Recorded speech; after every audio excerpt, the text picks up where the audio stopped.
Alright, head control. You see a lot of stuff in self-defense.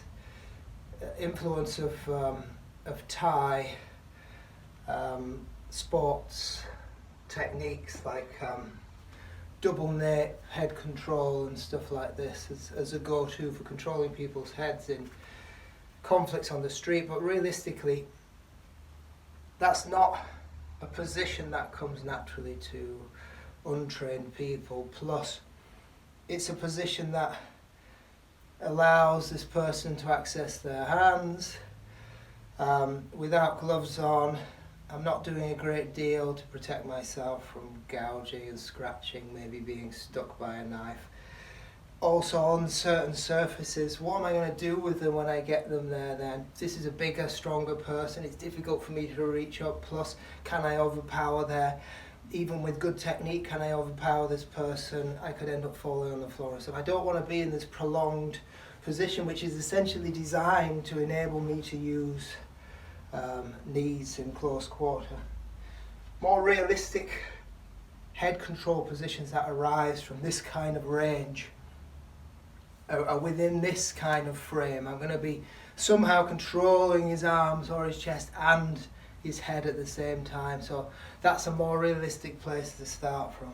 Other things like control positions, you end up in a similar, you've got one hand controlling the head, another controlling the arm, and again with boxing pocket type stuff, you've got your head in there controlling the body and the arm. So it's more of a natural position that you end up falling into in a scuffle.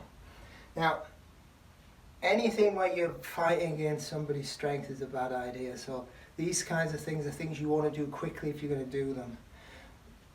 A more realistic head control is I've got control of one side of his body, some kind of contact, and I've got his head, and I go with both at the same time. I try and use that control I have of the arm and the head and to quickly transition, so I pull him off balance or I pull him to the ground on the same side. Now, if I try and do that and he's aware of it, he's going to fight it. And if I'm not stronger than him, it's not going to work. So this is something that happens quite quickly in a tussle. Again, I get control this side, I get control of the arm, and I use them both. If I'm fast, it's really quite difficult to stop that because your head has taken your spine off alignment and your arm's being pulled at the same time. It's quite a dynamic movement to oppose.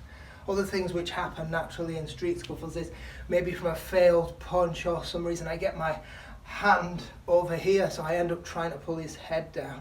Now that's a difficult muscular fight, and I don't want to get into that either. But again, if I've got that kind of position, I can use that rapid movement to try and off balance. Or again, if he's quite low and he's pulled down and I've got that, I don't want to be there for long, but I can use that arm pull and that pressure there to try and pull him to the ground.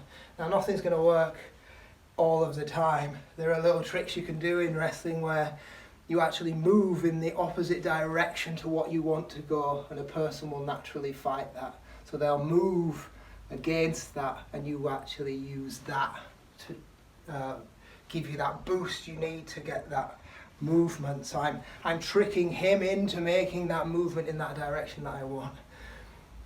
This could happen to you in a scuffle just as likely as it's happening to them. And if it does, it's the same as for most things where leverage is involved. If he's got me, for instance, he's got this control on this side and he's got that kind of head control. If he's going to try and move me around, I need to stop that leverage somehow by attaching to him as fast as I can, because once I've attached to him, now he's got to move his whole body and my body at the same time. It's more difficult.